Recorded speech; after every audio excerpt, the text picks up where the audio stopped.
A single audio cassette was placed in a London bank vault with instructions not to be opened until 2042. Its existence was a closely guarded secret, a secret that rewrites the most famous disaster in history.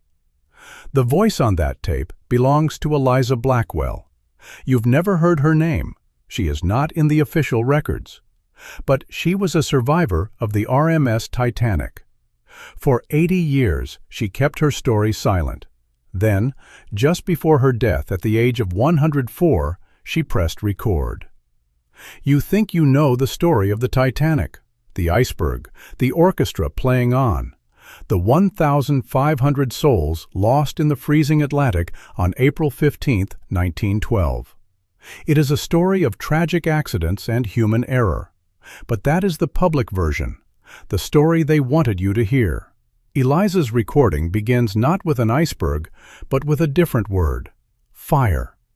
For 10 days before the ship even left Southampton, a fire had been raging in coal bunker number 6. Official reports from the British Inquiry downplayed it. They called it a minor issue, under control. But was it? Think about what that means. A constant 1,000 degrees Celsius fire burning against the ship's steel hull, weakening it. The very same section of the hull that would later meet the iceberg. Eliza Blackwell was a seamstress traveling in second class. Her cabin was not far from the source of the heat.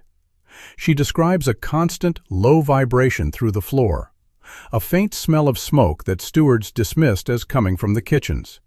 She talks about seeing crewmen, their faces black with soot, emerging from below deck late at night. This wasn't in any passenger diary. It was not mentioned in the U.S. Senate hearings. And here is where the story truly changes. The ship's owners, the White Star Line, knew. Captain Smith knew. The ship's designer, Thomas Andrews, knew. They were in a race against time. Not just to cross the Atlantic, but to do it before the fire breached the bunker and caused an explosion that would have torn the ship apart.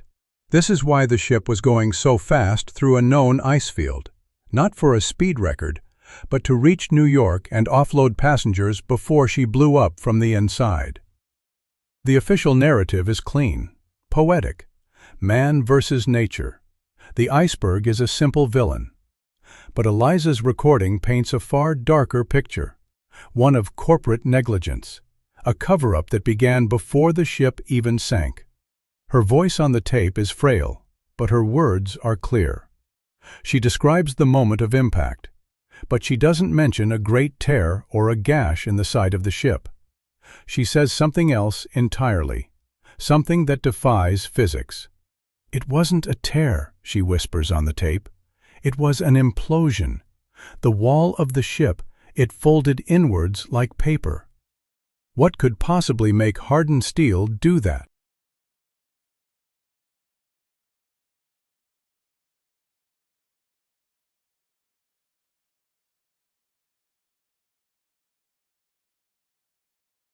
Not a tear, demands an explanation. What force could bend hardened steel inwards like paper? The official inquiries, both British and American, meticulously documented the damage.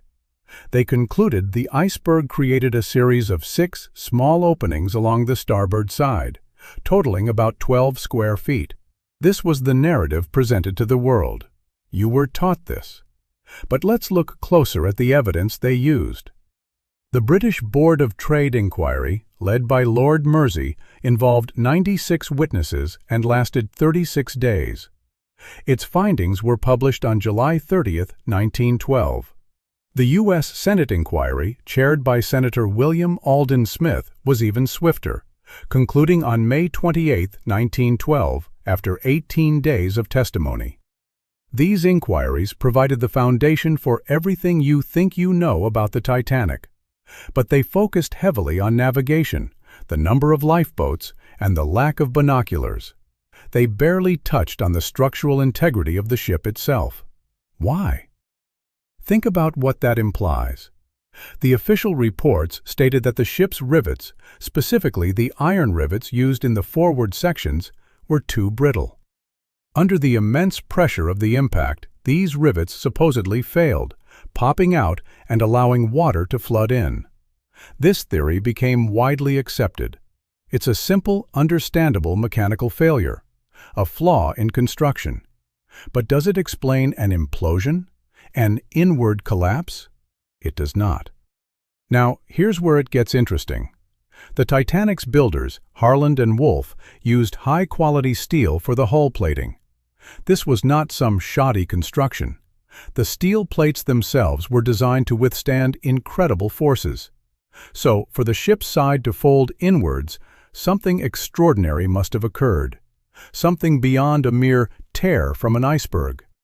Consider the effect of the fire in coal bunker number 6, burning for 10 days. A constant heat estimated at 1,000 degrees Celsius against the steel. This prolonged exposure would have significantly weakened that specific section of the hull. Metal under such stress becomes ductile. It loses its rigidity. Imagine heating a metal bar until it glows. You can bend it with your bare hands. This portion of the Titanic's hull, near the fire, was already compromised. It was a ticking time bomb. This fact, the continuous heat, was downplayed, almost ignored in the official reports. Senator Smith's inquiry mentioned the fire, but dismissed its structural significance. Lord Mersey's report called it of little importance, a minor detail. But was it? This is the kind of detail that changes everything. The weakened steel, combined with the sudden, catastrophic impact of the iceberg, created a unique scenario. The force of the collision, instead of tearing the already compromised metal outwards, actually pushed it inwards, like a soda can that has been heated and then crushed.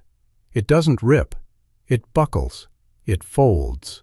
This is precisely what Eliza described, an implosion.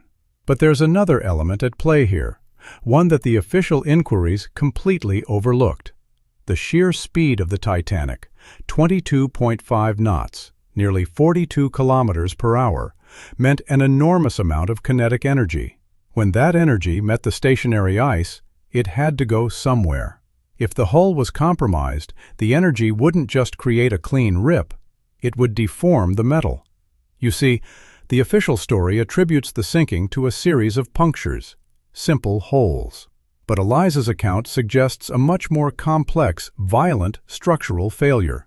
A failure exacerbated by a hidden, internal catastrophe. The fire.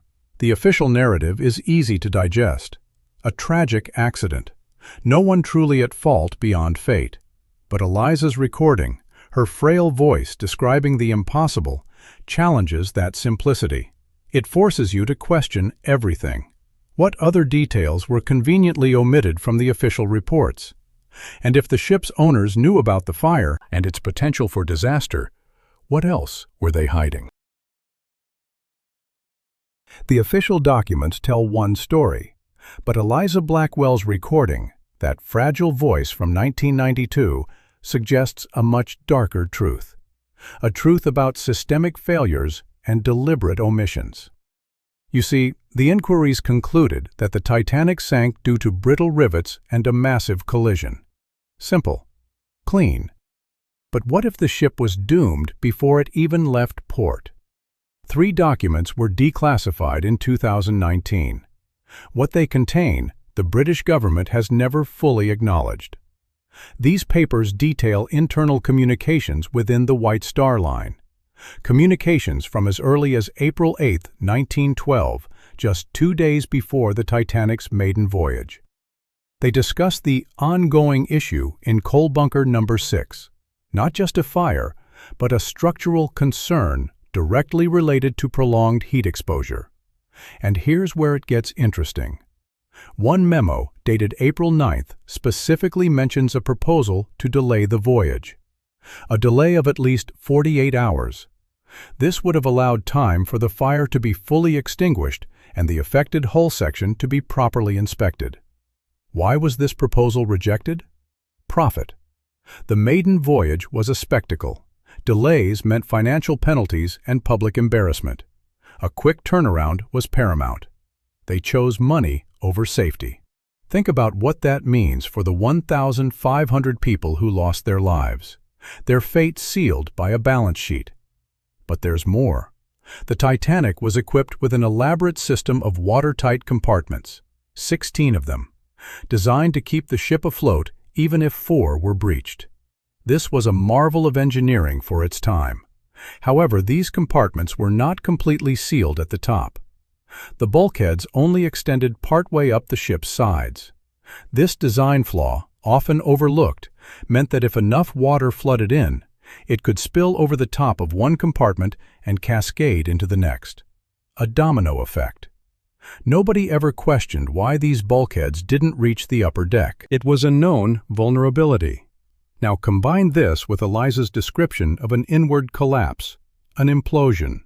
The weakened hull, compromised by the fire, would have buckled under the kinetic energy of the impact. This wasn't a series of neat punctures. It was a catastrophic deformation. And once the initial breach occurred, the water rushed in with immense force. The official reports describe a gradual flooding, but Eliza's account speaks of a sudden, violent influx. Imagine the sound, the sheer volume of water. It would have overwhelmed the ship's internal structure far faster than the designers ever anticipated. The official reports mention the fire, but they consistently downplay its significance. Lord Mersey's report called it of little importance. Senator Smith's inquiry dismissed its structural impact. This data was published, but this data was also carefully curated. They wanted you to believe in an accidental tragedy, a force of nature, not human negligence, not corporate greed. This narrative served a purpose. It protected reputations. It shielded companies from crippling lawsuits. It created a convenient villain, the iceberg. But Eliza's recording challenges that simplicity. Her words force you to re-examine the facts. The fire, burning at 1,000 degrees Celsius for 10 days, was not a minor detail. It was a structural assault. It transformed a section of the ship's hull into a fragile shell. The impact, instead of ripping this shell, forced it inwards, like a heated tin can crushed underfoot. This inward collapse, combined with the flawed bulkhead design, created a much faster, more devastating flood than the world was ever told. This explains why the ship sank in just 2 hours and 40 minutes, not the projected 3 days. It wasn't just an accident.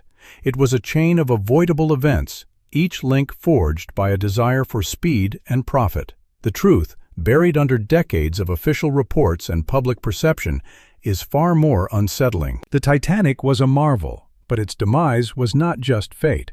It was a consequence of human decisions, and many of those decisions were made long before the ship ever sailed. What other inconvenient truths lie hidden in the archives, waiting for their own declassification?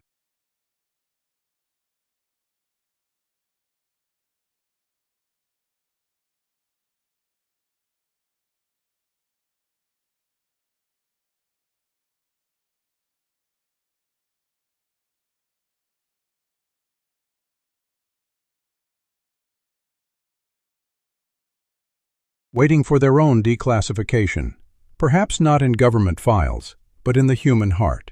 Eliza Blackwell's recording, that frail voice from 1992, speaks not just of structural failure, but of human loss. You can hear it in her pauses, the weight of what she carried for 80 years. She describes the chaos on deck after the impact, not the orderly scenes often depicted. Instead, she recalls the desperate scramble, the sheer terror in the eyes of parents clutching their children. Imagine that sound, the rising shriek of steam from the funnels mixing with the frantic cries of 2,200 souls.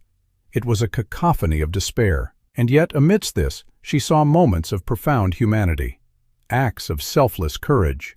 One story she recounts is of a young steward, no older than 20. His name, she believed, was William. He was helping women and children into a lifeboat. He was told to step in himself. His duty was done, but he refused. "There are still more," he said, pushing another child forward. He remained on the deck as the lifeboat was lowered away. You never hear about these quiet heroes. Their names are often lost. Think about what that means. A young man, making a conscious choice to save others, knowing his own fate. This wasn't in any official report. It was a personal memory, etched into Eliza's mind, a testament to the individual spirit in the face of overwhelming catastrophe. These personal accounts are often dismissed as anecdotal, but they paint a far more vivid picture than any dry document. Eliza's recording captures the stark class divide on the ship. First-class passengers had direct access to the boat deck. Their path was clear. But for those in steerage, deep within the ship, the journey to safety was a labyrinth. Narrow corridors, locked gates. They faced barriers even in their final moments. This data was published in passenger manifests, but the human reality? It was a struggle for basic survival, a struggle often impeded by design. She describes seeing third-class families huddled together, unable to find a way up. She heard their pleas, the desperation in their voices. They were trapped. The official narrative focuses on the available lifeboats, but it rarely discusses the accessibility for all passengers. The Titanic was a microcosm of Edwardian society, its hierarchies maintained even as the ship went down. And here's the part nobody talks about: the profound survivor's guilt. Eliza carried it for decades. The constant question, why me? Why did I live when so many others perished? She mentions the chilling silence on the rescue ship, the Carpathia. Not jubilation, but a heavy collective sorrow. The few hundred who survived, adrift in a sea of ghosts. This emotional toll is often overlooked. Her voice trembles as she describes seeing the bodies in the water, frozen, lifeless. Not distant figures, but individuals, faces she had seen just hours before, laughing in the dining saloon.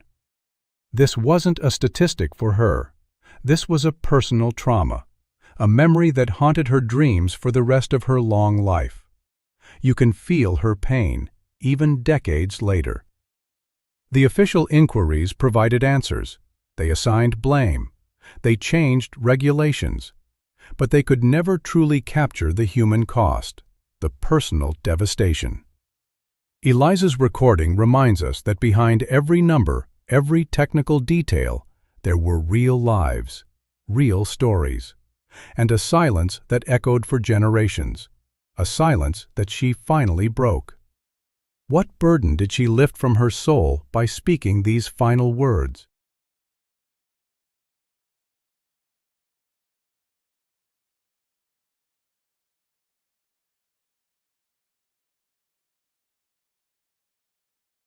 What burden did she lift from her soul by speaking these final words? She lifted the weight of 80 years of silence, the immense pressure of a truth known but never spoken. You can hear the relief in her final, fading breath on the tape, the quiet release of a story finally set free. Her recording was not an accusation, it was a clarification, a final, posthumous testimony to correct the record. Not with anger, but with the simple, unwavering power of eyewitness fact. The official story of the Titanic, published on July 30, 1912, was meant to provide closure, an explanation. But Eliza's story offers something else entirely. Not closure, but complexity. You see, her voice does more than just add detail about a fire in coal bunker number 6. It fundamentally changes the character of the tragedy. It shifts the narrative from one of fate to one of choice. From a story about man versus nature to a story about man versus his own ambition. Think about that. The decisions made in a boardroom in London had more to do with the sinking than the iceberg itself. That is the truth she carried.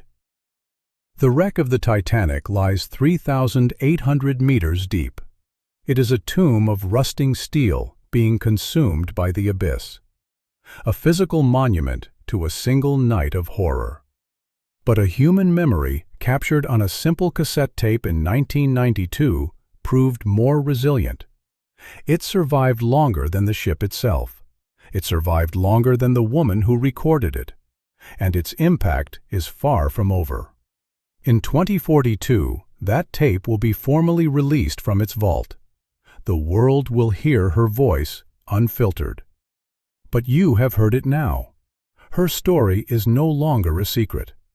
It has become a part of the great, ongoing conversation we call history. History is not a static object. It is a living thing. It breathes. It shifts. It can be wounded by lies, and it can be healed by truth. Even a truth that takes 80 years to surface. Eliza Blackwell's name is not carved on any memorial. You will not find it in the official inquiry transcripts from 1912. Yet her voice, a single echo from a lost world, has now reached you. It doesn't just ask you to reconsider the fate of one ship. It asks you to listen differently, to question the stories you've been told, to wonder about the truths that lie dormant, waiting for a voice. Her testimony reminds us that history is not just written by the powerful. It is also preserved in the quiet whispers of the forgotten. And it leaves us with one final, permanent question. What other whispers are out there, waiting in the silence, ready to change everything you think you know?